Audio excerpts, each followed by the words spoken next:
this time, all participants are in a listen-only mode. After the presentation, we will conduct a question-and-answer session. If you'd like to ask a question, please press star 1. Today's conference is being recorded. If anyone has any objections, you may disconnect at this time. Now, I will turn over the meeting to Ms. Margaret Gottlieb. You may begin. Good morning, and welcome to the U.S. Commercial Service webinar titled Increasing Your Global Sales Using the Internet. This webinar is the fifth of a six-part series that focuses on export fundamentals. My name is Margaret Gottlieb, and I'm an international trade specialist with the Commercial Service office in St. Louis, Missouri. This office is one of 100 domestic offices and 100-plus offices in over 80 countries. Our mission is to help U.S. companies by providing export counseling and assist with finding qualified agents and distributors overseas. If you aren't working with your local U.S. Commercial Service trade specialist, I invite you to set up a meeting with him or her to discuss your company's goals overseas and how the organization may be able to assist you with your export endeavors. You can find us at www.export.gov. I would like to express our appreciation to UPS for their corporate sponsorship of the Export Fundamentals webinar series. At this time, I would like to introduce Ashley Boggs, Product Manager, UPS Customer Technology Marketing. Ashley, please share your remarks. Good morning, everybody. As Margaret said, my name is Ashley Boggs, and I'm with the United Parcel Service Customer Technology Marketing Group. And on behalf of UPS, I would like to welcome everyone to this webinar on increasing your global sales using the Internet.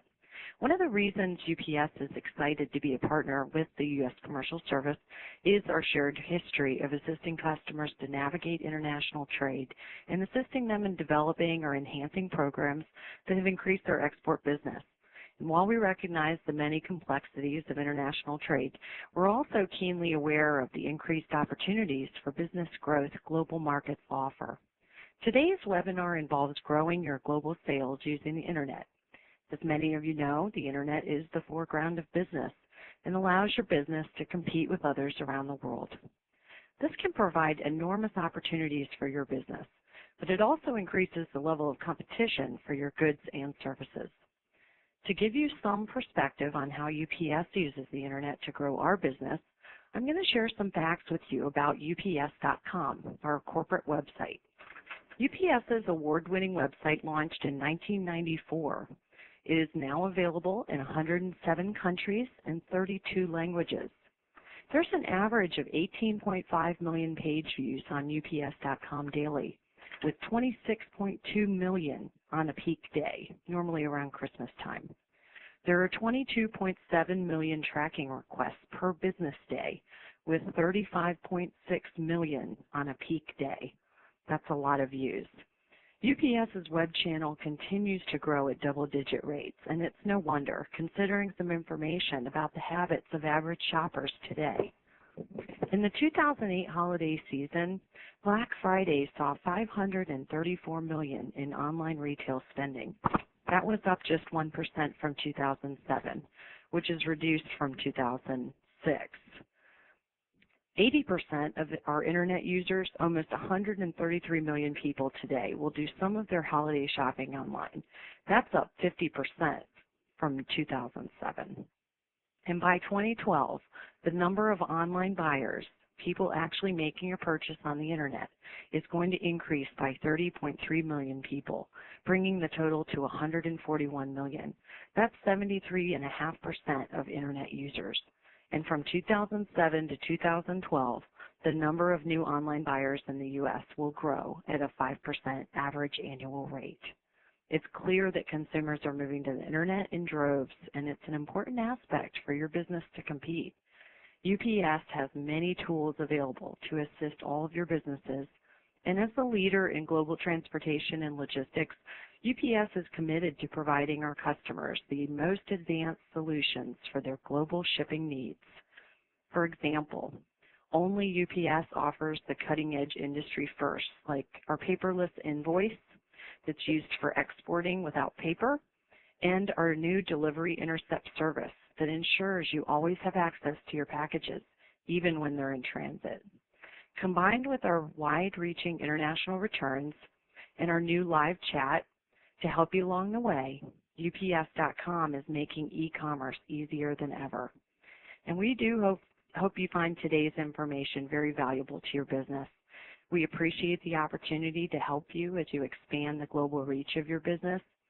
And we want you to feel free to browse and learn more about UPS in our Business Solutions area, which can be found on the internet at UPS.com. There you can view demos, make comparisons of different technology tools, and even view animated whiteboards. If you have any questions about UPS services following the presentation today, please do not hesitate to contact your local UPS account manager.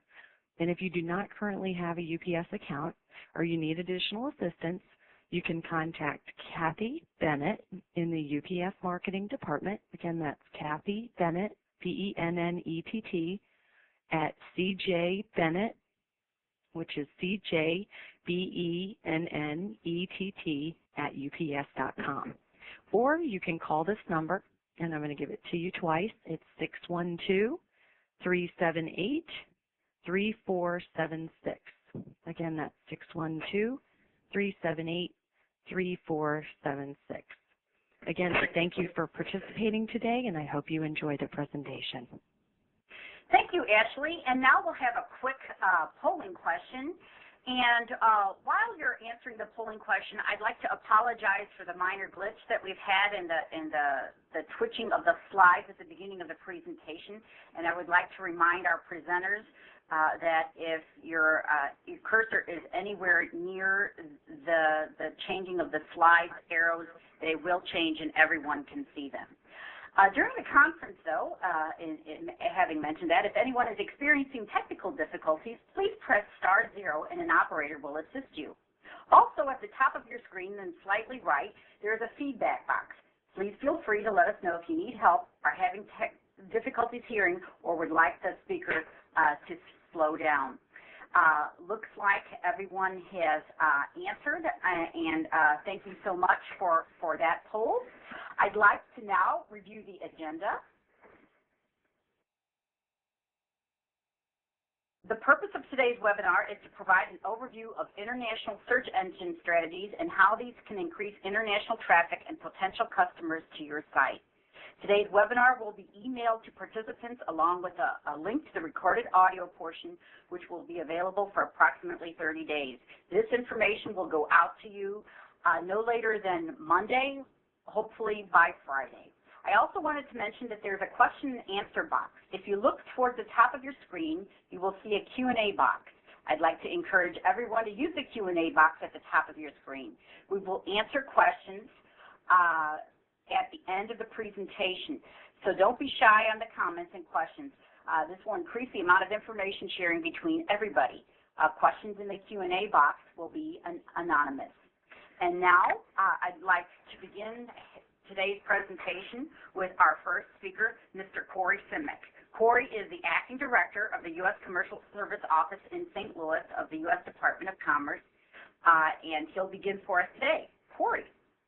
Thanks, Margaret, and thanks, Ashley, and UPS as well. We wanted to provide a brief overview of the Internet marketing topic at hand. Of course, when we have Joe Lieberman, not the senator, the other Joe Lieberman, join us in a few moments, he'll go into a good deal more detail on all of this. But we wanted to give you a little bit of an overview and some food for thought that'll help you get a little bit more out of the presentation that follows as well. You know, speaking of the Internet, it's good to know how to master the controls and move forward from slide to slide. Probably everybody is familiar with the 4 Ps of marketing: product, price, placement, and promotion. One thing we emphasize with our clients when we first start talking with new clients about international business is that all of the things that you know how to do when you market your product successfully right here in the United States, they generally still apply when you're doing global business. You still have to think about your product, the price, how you'll distribute or place your product, and also how you'll promote the product. Also, with online and traditional international transactions, we find that there's really no difference between online international transactions and regular plain old paper or other international transactions. You still have to think carefully about pricing your product, The same fundamental rules apply. You have to know how to determine your tariff rates, which probably everyone on this call is pretty familiar with, and we've covered on other webinars. And if not, of course, we're always here to help you. Also, you have to think about shipping your product. What's the best way to get it there? And of course, you've got to know about your export licensing requirements and your local import requirements. All of the same things that you're already concerned about to pull off good, successful international transactions, they still apply in the online marketing world. Some questions to keep in mind as you listen to Joe's presentation is, what's the purpose of your online marketing efforts? What's the purpose of your web page? Do you want to promote or sell your products? Now, at first blush, that might sound like the same thing. But if you want to sell products, you actually need the infrastructure built into your web page somehow to actually make the transactions happen. Or perhaps you just want to use the web page to promote the product, to let people know it's out there, to talk about the features and the benefits, and so on, to build awareness. Building brand awareness is a very common use of some web pages, and then you refer someone or you refer potential customers to other methods and other means of securing and closing the transaction. Or your web page might want to do all of these things, or just perhaps provide customer support or relationship management, a way that customers can communicate with you in a more meaningful way. You also want to consider other uses of your web page that might not be your primary use. For example, you might use your web page as a product promotion vehicle, but then also find that once you do have customers in a certain target market, that you can also use the same web page in a secondary manner for education or customer relationship management or data collection, for example. The way that we ask surveys on this web page, you can also use your web page for all of the above, plus perhaps to gather some primary market intelligence. You need to know who you're talking to. Who is your target market? And you need to really think carefully about your target market. Are the people that you hope to attract to your web page, are they employees or customers? Some people might even be shocked at the suggestion of employees, but many successful web pages are geared primarily toward employees. Well, of course, your web page can be geared toward both. But you need to think about who you want to communicate with via your web page. Where are they when they're using the web page? What are they thinking about when they decide to actually type your web page address into their browser? When do people turn to you and why? And that'll help you make a much more meaningful web experience for them. Are you communicating with your agents or your distributors? You might have a whole different set of information available depending. Or perhaps your shareholders.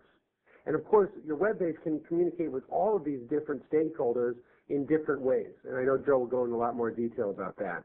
You might have password-protected areas for your agents, for example, and entirely different public areas for a website for the product promotion and other outreach activity. So overall, we need to think about what do each of the people that we hope to attract to our web page, what do they need from us? What are they thinking and doing, and where are they when they turn to us on the Internet? And remember, we need to think about our objectives. We should always think about what we're trying to accomplish and what we really want to do. That way, the classic marketing equation of building a better mousetrap and then the world beating a path to your door, Joe can tell us if it's really that easy just to build a better web page and then people come knocking on your door. But we have to think about what is that mousetrap we're building? What is the purpose of the web page? Do we want to grow our current markets? Do we want to sell more in the markets that we're already in?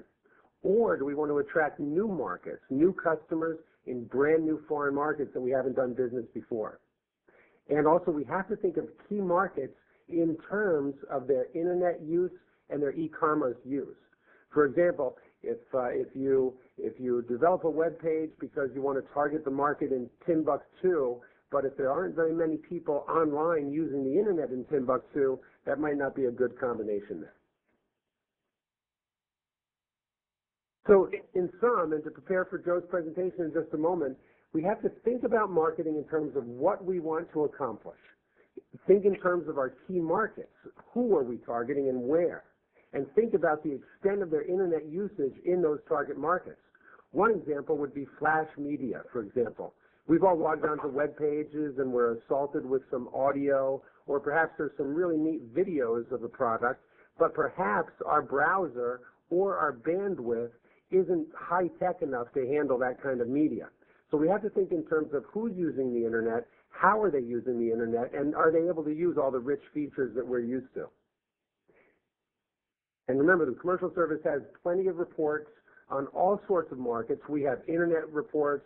We can plug you into data on who's using the Internet in different countries and so on. We're here for you online, just like we're always here for you in person as well in your local areas.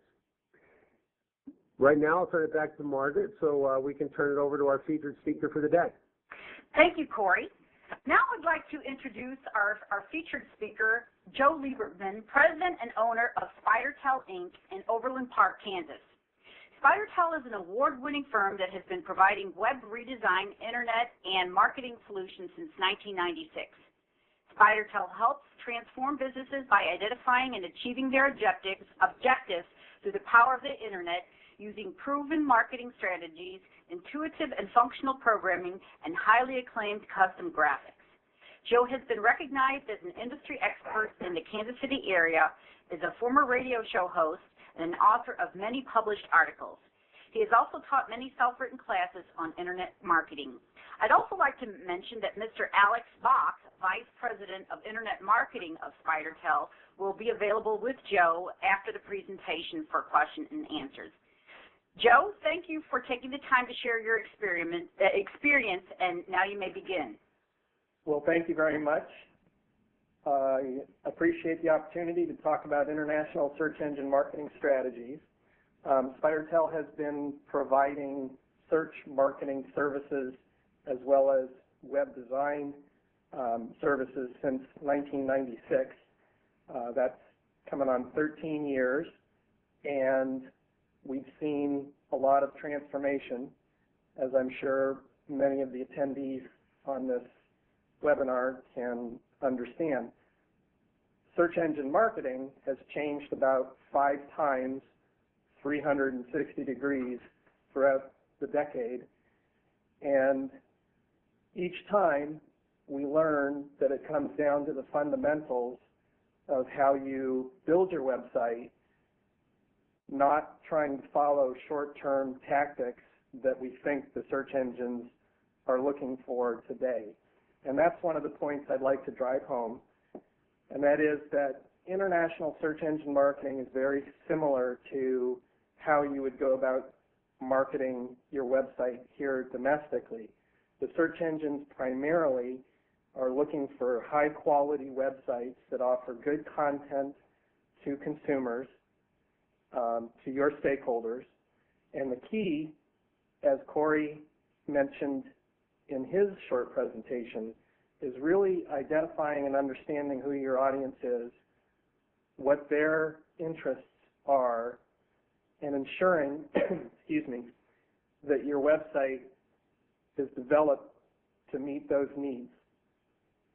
There are many, many tactics, and we'll talk about several of them throughout the next half hour. But I do want to stress that there are no silver bullets here. If there were, everybody would be doing it, and it would be very simple to implement. But it is very much like running a business. You have to focus on the fundamentals and make sure that you're providing extreme value to your prospective customer base. If you have any questions after the presentation, myself and Alex Bach, our VP of Internet Marketing, will make ourselves available. The final slide will give excuse me, some contact information, and at the bottom of each of the slides is some additional contact information. We'd be happy to talk to you about your particular needs.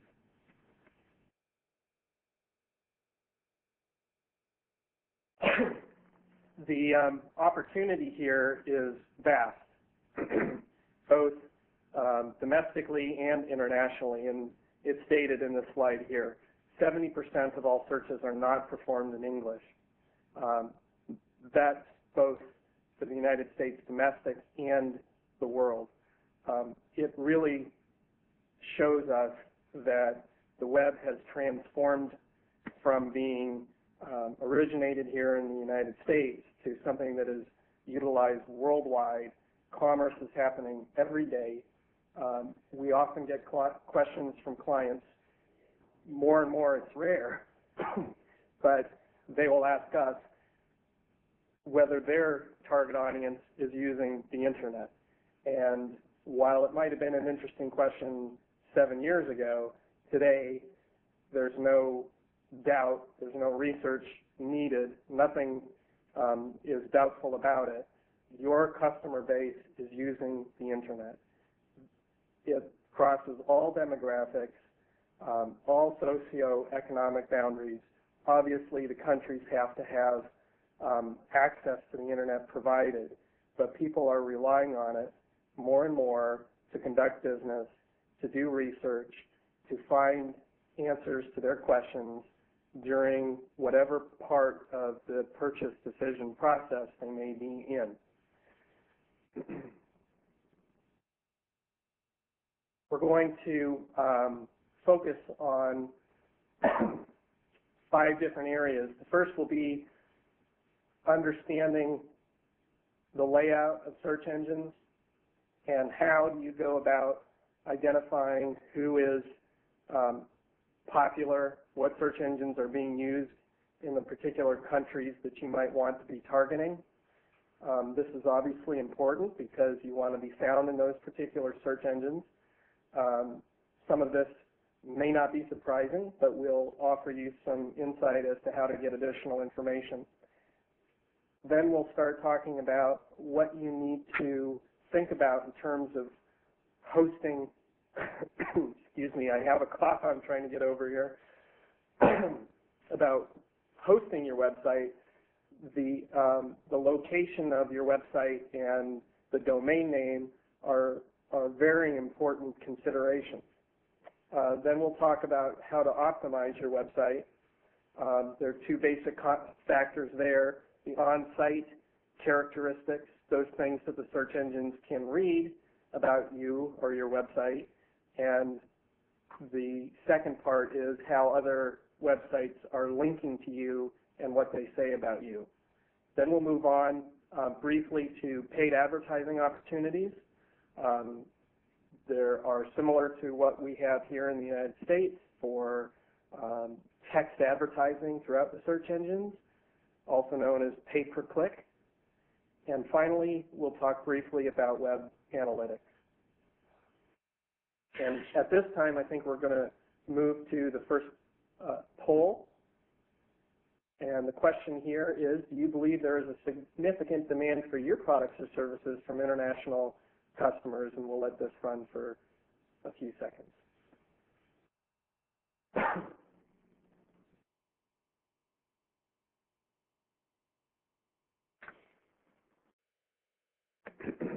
Thank you for participating in this first poll. And can we show the results, please?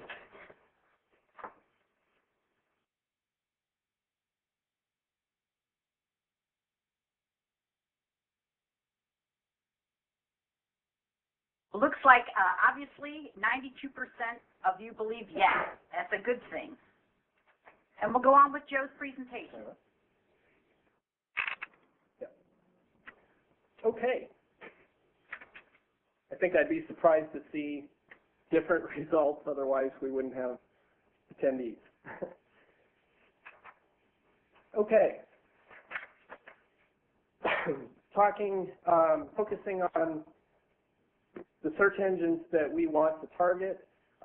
There are different languages, obviously, depending on what country you're in, or trying to target is going to indicate whether you need to have your website translated into other languages, and these will vary. There are some sources throughout the internet that can fine-tune this, but what we have printed here is a list of languages in order from left to right in popularity. English being first, Chinese being second, Spanish, Japanese, and so on.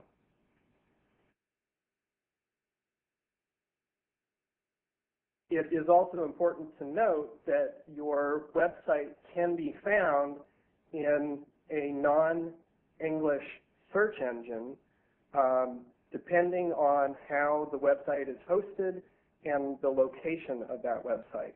So it really depends on what the search is about, what your target audience is searching for. If they're searching for English phrased keywords, then the search engine will try to deliver websites that have English as a base. And so it becomes a little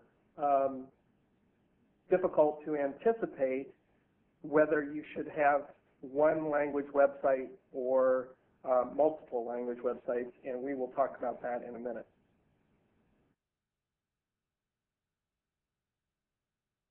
Each country will have popularity that will vary from one search engine to another. Across the board, no surprises, Google is the champion of search engine usage throughout the world. They now represent about 70% of all searches, but it does vary from country to country.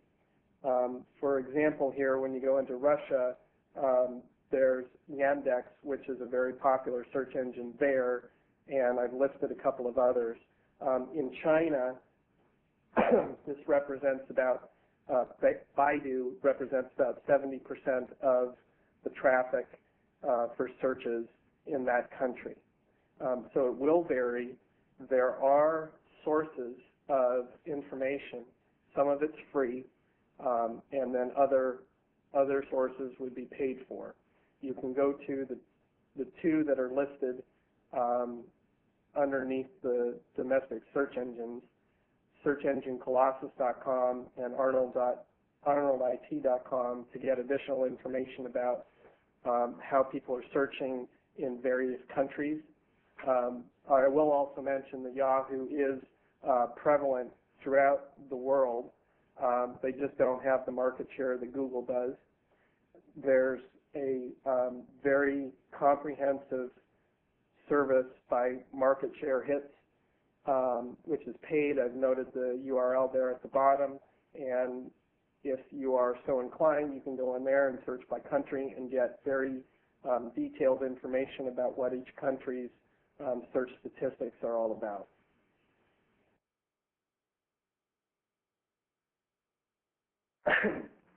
Perhaps the most important aspect of search engine marketing, as I mentioned earlier, is understanding your target audience and how they are going to search.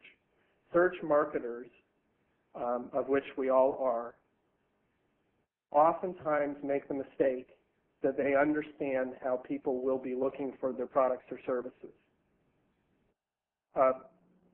We all understand our business intimately. We know the jargon. We know the industry terms. But we often overlook that the people that are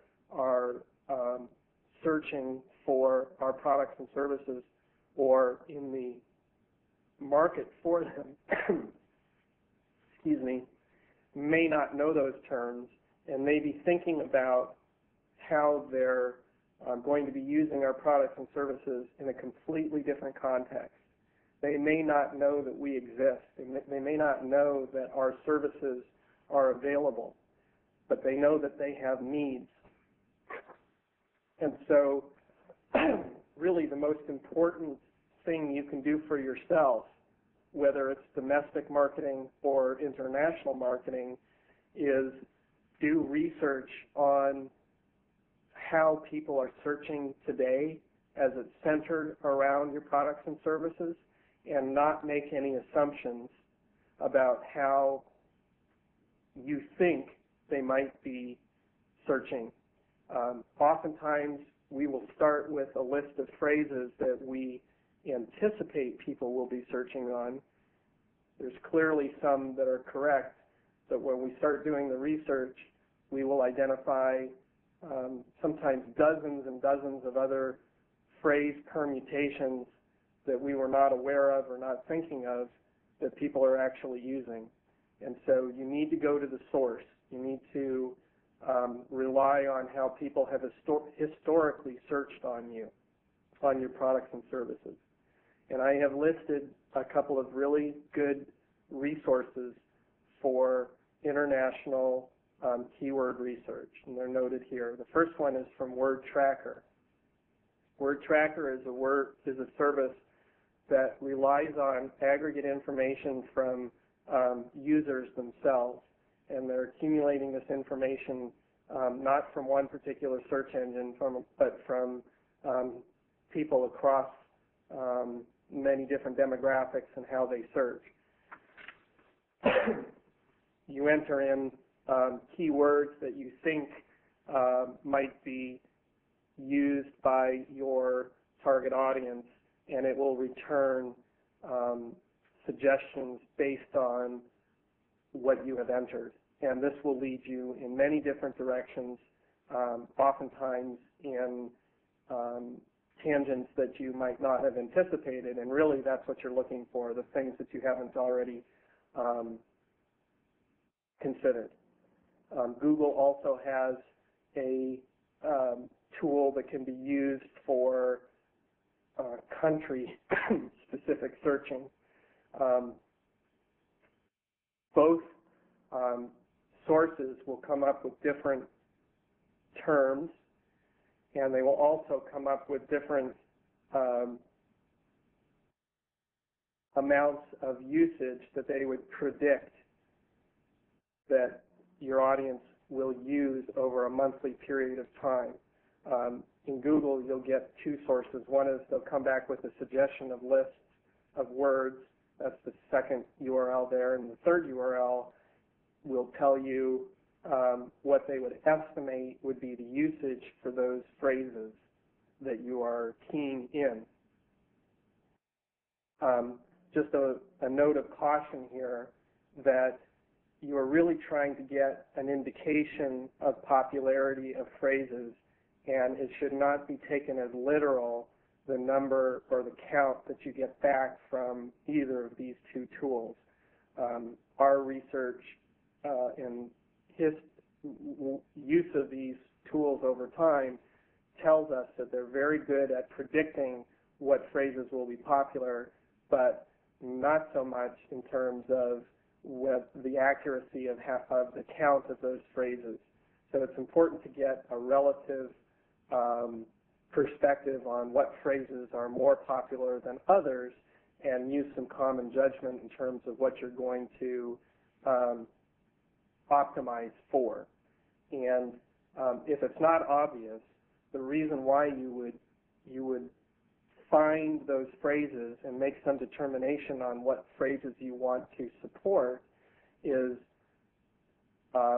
you will then use that list to optimize your website, both on-site and how other websites are linking to you, excuse me, as well as to use those phrases in your keyword advertising if you choose to go with paid advertising. The note at the bottom of this slide is very important, and that is to be careful with translations. As I'm sure you can appreciate, literal translation of phrases it is not always useful when you go from one language to another. There are some good translation tools that are automated. When you're getting into large bodies of text, that's when you will want to consider working with companies that do this for a living and really understand the nuances of the language. Thank you, Joe. I think now we have another polling question. And that polling question is, are you actively using search marketing for non-English international prospects? We'll take a few seconds to have you answer.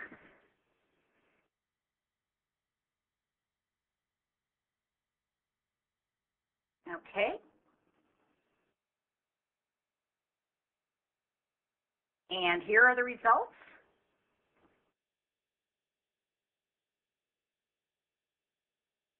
much, and we'll we'll continue with Joe's presentation. Well, that's interesting. That says that few of us are domestically marketing to other languages, and most of the audience is not yet marketing internationally. Now I'm going to focus on this area of when you do decide to try and market to particular countries, how do you go about doing it? It's not enough just to have a website and wish that you will get people from China to come to it. It's not enough to translate your website into Chinese and hope that Baidu will pick it up or that people will be searching for it domestically or coming to google.com to try and find your website. We really have to be very deliberate about these decisions, and it can be, it ends up being a very strategic decision, and it's also a very critical one because it has long-term implications. There are two basic concepts here. The first is the TLD, which is your top-level domain, which is the last segment of your domain name, whether it's .com or .uk or IE or whatever country extension it might be. The search engines will give highest relevancy to the extension, regardless of where it's hosted. And we're going to talk about this a couple of different ways, and I'm going to move on to the next concept, and then we'll try and bring it all together. The next concept is the IP address. Every website is on a server that has a unique IP associated with it. In fact, a server could have multiple IPs. So your website will have a IP address. Some people may be familiar with them. There are 4 quadrants, and there's a range of numbers. It's really not important for purposes of this discussion what numbers those are, but it's like a phone number that points to your particular website. Those IP addresses are allocated internationally, and so it's very possible to know definitively where a website is hosted. And so you will know, for example, that a website is hosted in China or whether it's hosted in the United States.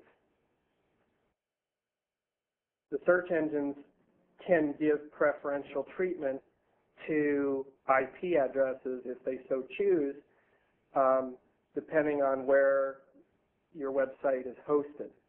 And of course, your website can have a single IP address, although it's possible to have it spread in many different locations across the world, and those are strategies that can be utilized with varying results. So if you are targeting particular countries, we now have a couple of options at our disposal. In addition to the language, we have the option of hosting the website under the TLD associated with that country, and we also have the opportunity to have that website hosted in that particular country with that IP address. Some of these can be more costly decisions than others. So it will depend on the importance, the significance of having you target that particular country as to how you're going to make your decision about where you're going to host and what languages you're going to feature. there are essentially two main strategies. One is to have a single website, the other is to have multiple websites.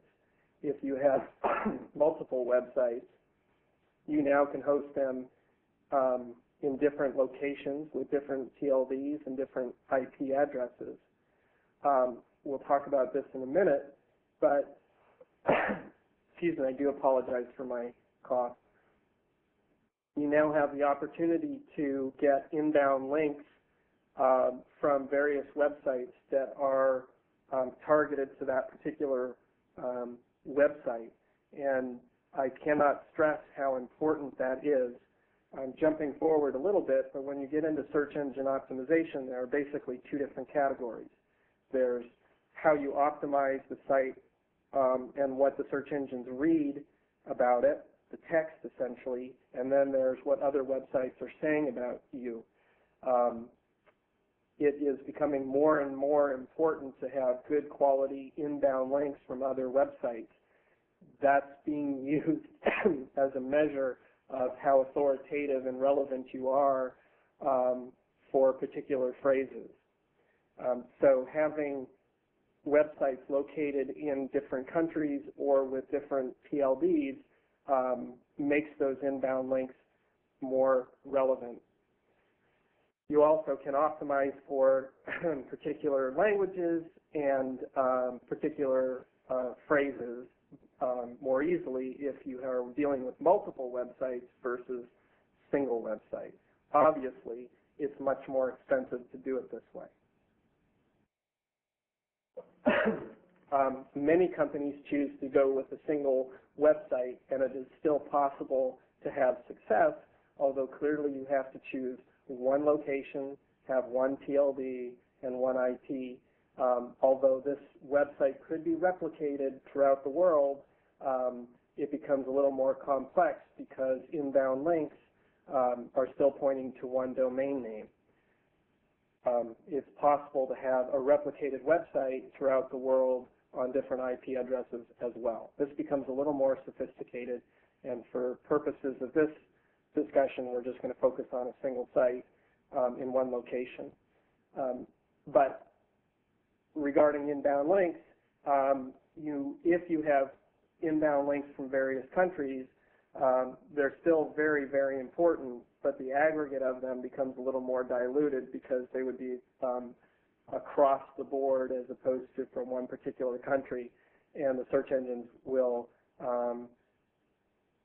in comparison to other websites that are singularly focused on a particular country or language, will have something to compare it to. Clearly, it's harder to optimize for particular languages because you are more diluted across those languages. And it is, the advantage here is that it's much less expensive to maintain one set of files, et cetera. I'm sure it's easy to envision that. To register domains with different TLDs, there are accredited registrars that are available to do that throughout the world. Some of them are domestic, and each domestic registrar like GoDaddy or Network Solutions will have their own set of TLDs that they are authorized to register. But if you cannot find them available there, you can go to ICANN.org, which is the international agency, to get assistance on identifying other registrars. Now we'll talk about optimizing the site for your particular country. It's critical that you don't use automated tools to translate into that particular language, because you're sure to make mistakes. I'm sure we've all seen it, where you see non-English providers of service translate their websites or text into English, and it just looks really poor and unprofessional. And although you may understand it, you're not giving the right impression. So it might get you part of the way there, but it certainly won't get you all the way there. Because this is a presentation on international search marketing, it's not designed to give you all of the information associated with how you optimize the website for search marketing in general. That's a 5-hour class and probably in over 5 different courses. So what I'm doing is just highlighting the things that you need to consider. We certainly recommend you work with a professional who understands how to optimize websites. These are just highlights on what to consider. Title tags are the most important element of any search engine marketing campaign. They should be treated very, very carefully. Description meta tags, which appear in the header of websites, should also be treated carefully, although with Google and the top search engines, they don't use them these days for determining whether you're relevant. They use them to list in the search engine listings, so they become a very important marketing tool. There's a keyword meta tag that is very unimportant here in the United States, but possibly very important to other search engines throughout the world. It really depends on which search engine you're trying to focus on. Essentially, though, as I stated earlier, you want to have good quality content that focuses on the key phrases that you are targeting. There's so many rules and tactics that people prognosticate on. Most of them are worthless, and you really need to be careful not to optimize, over-optimize, because search engines can tell that these days. It needs to read very well for the consumer. Word stuffing, massive repetition of phrases should not be approached. That can get you penalized and at worst banned. There is an opportunity to repeat key phrases, and it should be done, but it should be done in as natural a way as possible. Clearly, we need to consider the culture and the lingo when you go through those conversions to that language. And ultimately, what you're trying to do is drive consumers to make a decision about contacting you, or if you have commerce on the site, ultimately buying. There's a good website called lisa.org, which can give you some insight as to tactics that you should use for those particular countries. Other design considerations, hopefully this makes good sense to most people. You have to consider the culture. There are sensitivities to colors, and the lingo, and the pricing, and the payment process could vary from country to country. We're not going to spend much time on this. Search engines do try to determine whether your website is relevant for a particular phrase. And clearly, if you are focusing on a particular language, those phrases need to be prevalent.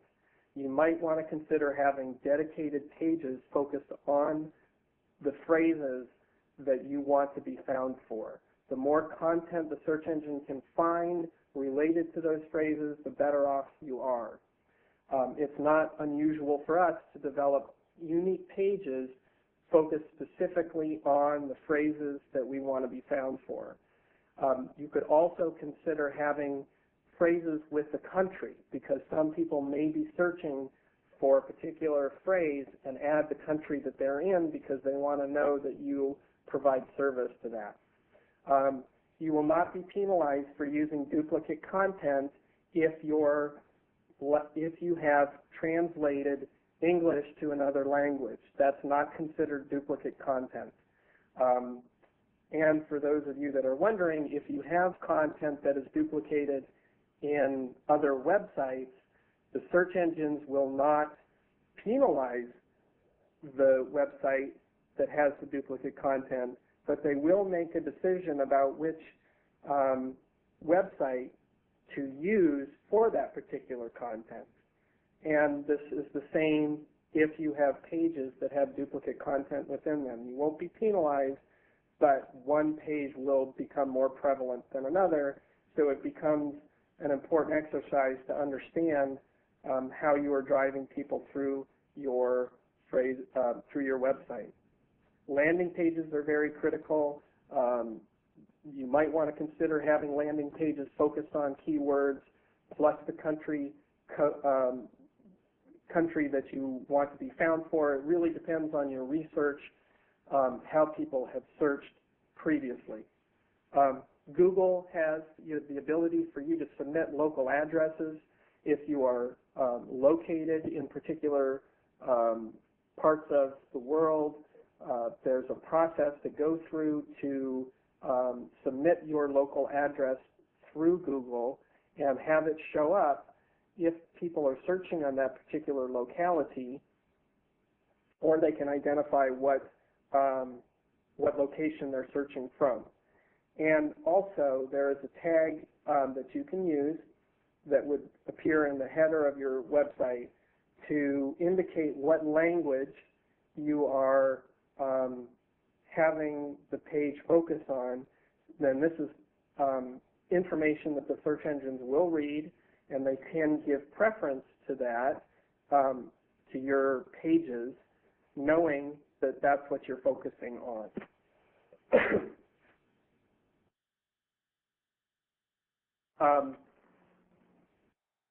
There's particularly domestically, there's little use in trying to register your search engines.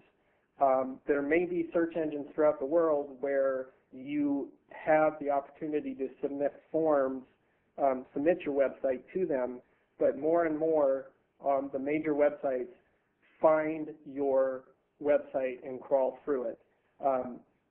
Google and Yahoo and MSN all have processes called sitemaps where you can create a list of your website in XML and submit that to the search engines, so they are able to find your website and crawl through it and see virtually every single page. This is essentially extremely important, and you can also do this for your website internationally at a minimum to Google. Having external links to your website will help facilitate the search engines finding you. That's one purpose, and the other, as I've stated before, is it's a vote in favor of how important your website is or the authority of your website. So if you're doing business with vendors overseas, have any relationships with other companies or organizations, it's important to seek out links from their website to yours because it will help the search engines, A, find you, and B, cause you to be more relevant.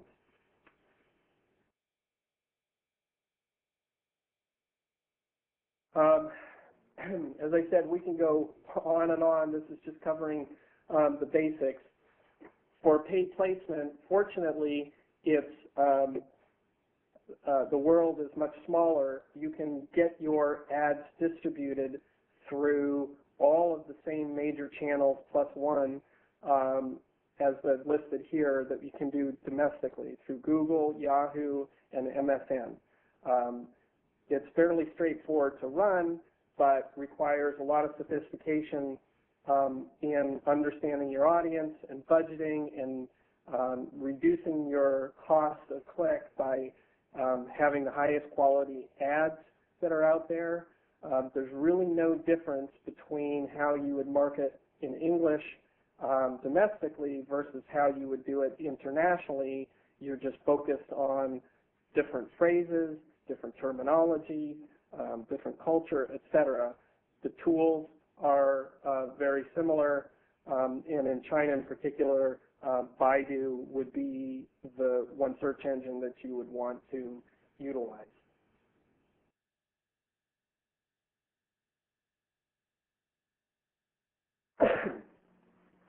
I'm going to try and wrap this up so we can leave some time for questions.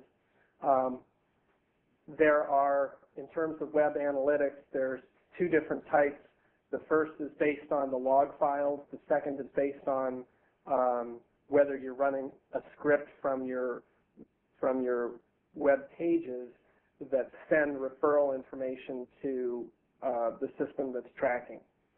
The log-based files, very popular program called WebTrends, reads those files and produces information statistically.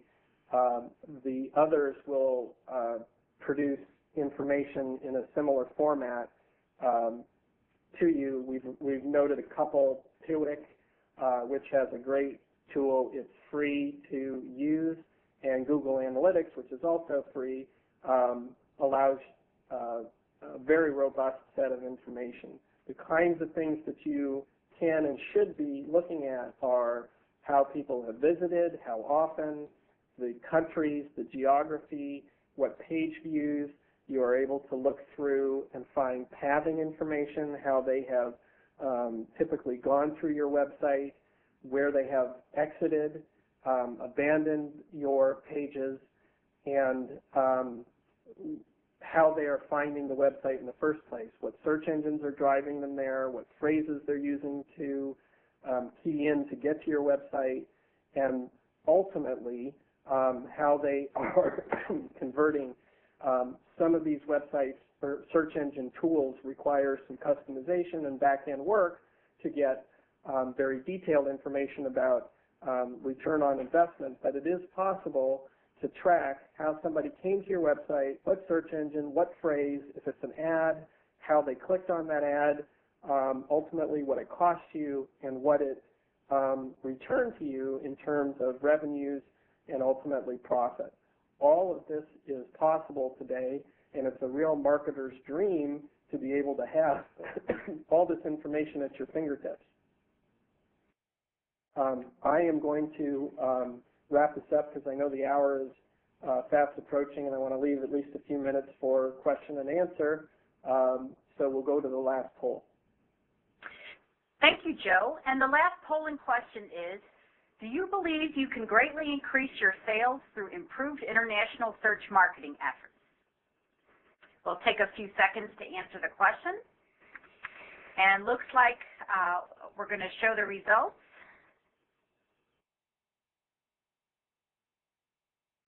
Looks like most of you are say yes, and there are fewer are not sure. Thank you for that. And now I wanted to let you know that we're going to go into the question and answers now. And just a reminder, the Q&A box questions remain anonymous. Phone-in questions will be announced by the operator. Operator, please explain how questions and answers work through the operator system. Thank you. We will now begin the question and answer session. If you would like to ask a question, please press *1. You will be prompted to record your name. Your name is required to introduce your question. To withdraw the question, press *2. To ask a question, press *1. And while we're taking a moment for people to get in the queue to ask their question live, my colleague Chris Poley in the St. Louis office has been taking questions from the Q&A box, and we'll open that up to her now. Thank you, Margaret. We do have a few questions. First one, if one doesn't have a specific market one is targeting, other than Spanish, which is a given, into what languages should one translate?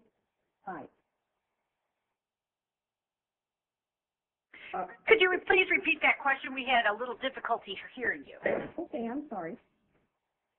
If one doesn't have a specific market one is targeting other than Spanish, which is a given, into what languages should one translate their site?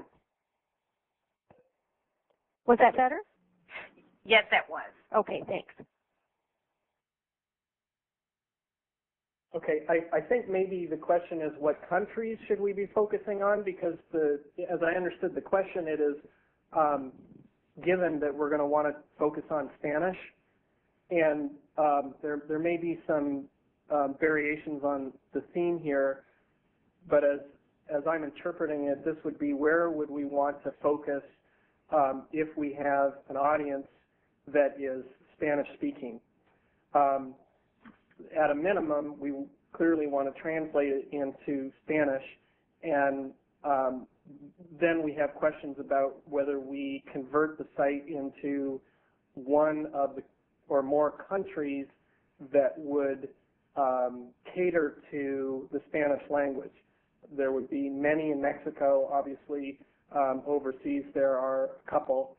And so in general, it's impossible to answer that question specifically without knowing what the product and service is. If the budget's not there, then we either make the decision to focus on one or keep it more generic and focus on a .com where we've translated the website into Spanish and hope that the search engines overseas will pick them up. But ultimately, if you want to be found in a particular country, we have to make a stand. We have to choose where we want to have our emphasis.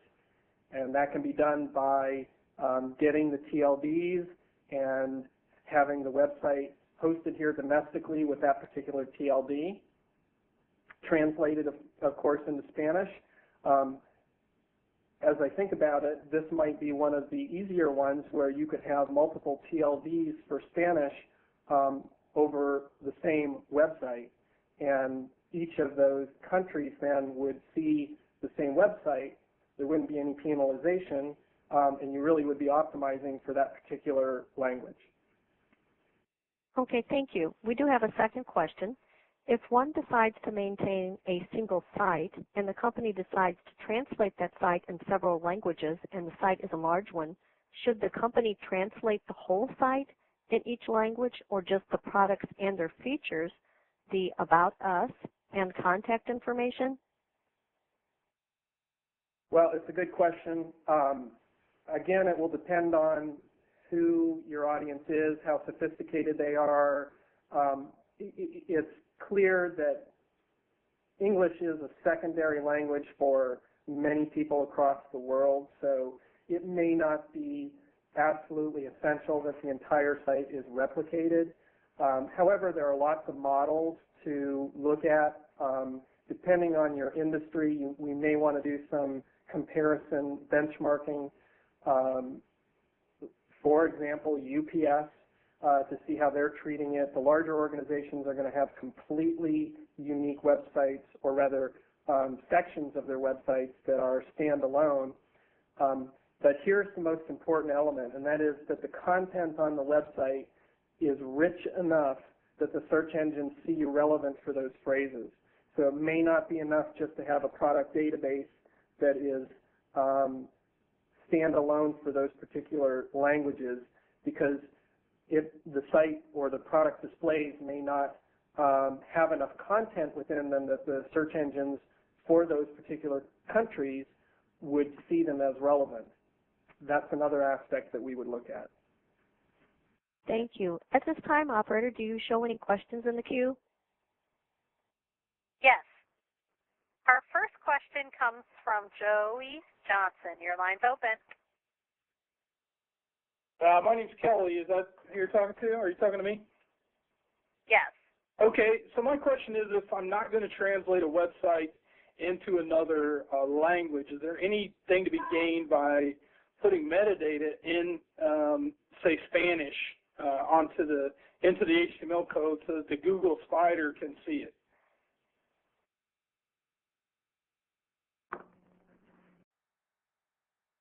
So if I understand the question, would we benefit by having some meta tags that are translated for that particular language, but the body of the site would not be translated? Is that correct? Correct. Okay. Nominal. You can only have one title tag, for example, and that has the most weight of any tactic you can use throughout the search engine, or rather throughout the site.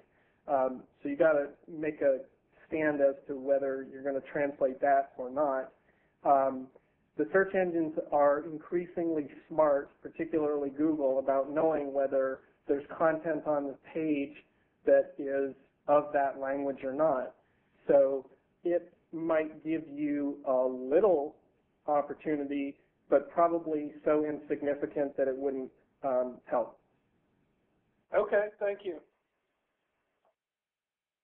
We do have another written question. How do you find out if certain countries block some sites from their population? We're pausing. Okay. Well, This is Alex Fox. as a general case basis, most of the search engines out there are private, okay? And unfortunately, with them being private, they're not very receptive to sharing a lot of their information. The U.S. search engines are much the same way. They're not going to tell you whether you're banned or not, with the exception of now Google, who has tried to assist webmasters in keeping their websites and their information within the Google index. Most other search engines are not going to provide you with that information, so it's pretty difficult to tell whether you've been banned or not. But Google, which represents the vast majority of traffic, does have a tool that you can go to. It's not updated 100% of the time, but if you are banned, generally speaking, you will be able to identify whether you are or not. And they've become increasingly more cooperative in helping you help yourself in getting unbanned from the search engine. If that's what the question was regarding, you are not going to be able to find out what other websites are banned. I think that's safe to say, but if it's your own website, you would be able to find that out with Google. Thank you. Operator, do you have other questions in the queue at this time? We have no other questions. Thank you. We do have one more written question. We want to put a price for our item on the site so that potential buyers have an idea of cost. However, pricing varies due to quantities purchased and type and country of buyer, the mode of shipping, etc. What kind of a phrase should we have on our website regarding pricing? Well, it sounds like you will need, if you can't deliver the price automatically, that's something that you should consider, and it can be programmed to deliver that price based on a number of factors. You could get very sophisticated and identify what country they're coming in and deliver it automatically, or you could have the searcher, the customer online, enter what country they want pricing for.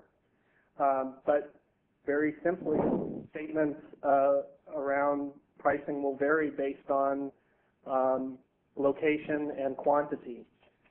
And then the rest depends on what information you're able to deliver online, or whether they have to submit a request and then you follow up with a quote. We do have clients here domestically that have such statements, and when international clients are purchasing from them, they will need to wait for a quote, because sometimes international shipping of large items is not practical to be able to get automatic shipping information. And it's used. People overseas are accustomed to that. Thank you. We do have an additional written question. Is using the .com extension considered more global or international than using a national suffix? More and more non-U.S. sites seem to be doing this. Well, the answer is yes. Non-U.S. sites are trying to market to the United States for obvious reasons, and so it can apparently look like they are being hosted here in the United States. That might be one of the factors, that they've purchased the domain with a .com extension on it, and they're hosting it here in the United States, even though it's not .us, which would indicate that it's in the United States. It is regarded as primarily a United States website. That being said, the international community does regard .com, just as the rest of the world does, the United States, as being more familiar and more comfortable and more global. Thank you. We have an additional question. We currently use a vendor for hosting our website. Is there a way to use a secondary web analytics source to determine how effective our website is internationally? Absolutely. If you refer back to the slide on web analytics, we mentioned a couple of sources for script-based statistics. We use Tillich, for example, and it's just a small piece. I think there's two different areas, but small JavaScript that will send the referral information to wherever that statistics program is being hosted, and you can then monitor traffic, compare it to what the log files say, and drill down into particular countries for usage there. Thank you. Operator, do you show any additional questions in the queue? We do have one question. Thank you. Go ahead. Our next question, your name was not recorded, so please state your name to ask your question. My name is Paul Johnson. I wanted to ask if I'm going to start a website in Canada, say an exact duplicate of my current site, will it be a good move to get Canada IP addresses so that Google search engine ranks me equal to the Canada-based site? Yeah, if the budget allows for it, your best optimal strategy is to have .ca. I'm going to wait for that noise to stop. Okay, your optimal strategy is to have .ca as the website TLD and an IP address located in Canada. That's the two criteria that Google.ca will use to determine whether you're hosted in Canada or not, and you will have preference over similar website, similar content that would be in the United States with .com. Is there any way to get the Canadian IP address yet still host your site where it currently is now? I don't think so. I can't say with 100% certainty. I don't believe you can do that. Okay. And so, in other words, these IP addresses are not portable. So we would have to have a server farm in Canada in order to pull that off. That's correct. And I think, though, that there are things like proxy servers where there may be some host companies that can effectively manage it for you in the United States that will do that on your behalf. Okay, thank you. Thank you. Operator, do you show any additional questions in the queue? We have no further questions. Thank you. At this time, we don't have any other additional questions in the Q&A box. We would like to thank everyone for participating in today's webinar, and we also would like to thank our sponsors and presenters as well. We do look forward to you participating in our final webinar in the Export Fundamentals series. The last one will take place on March 18th, and the topic is Exporter Obligations, Export Control Update. At this time, we can conclude our webinar. Thank you. Bye-bye.